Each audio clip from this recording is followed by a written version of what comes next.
Tüyürtün olmay. Raçık iyice de kalım oluyor. Dinleyin. Değişme ayıp vereyim. Heret kısan lal görüşüyor diye. Onun bir beylik naydı diye. Ya da ilan ne hilliyse yankı eğlenem cevap veriyor diye.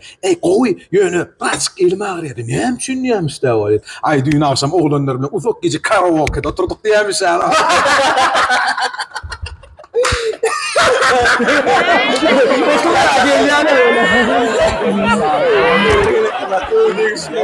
On 15 minuttan sonra. Dedin ay.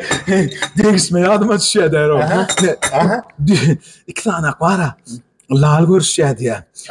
Ne hilliyaktan git uğraşıyormuşlar da birbirinin hala ahvalini onun böyle ki koyuyor biraz elime ağrıyor diyemişler. Ne düşünüyorsa ay düğün akşam ufak gece oğlanlar bile karaoke'da oturup aydım aytıklay diyemişler.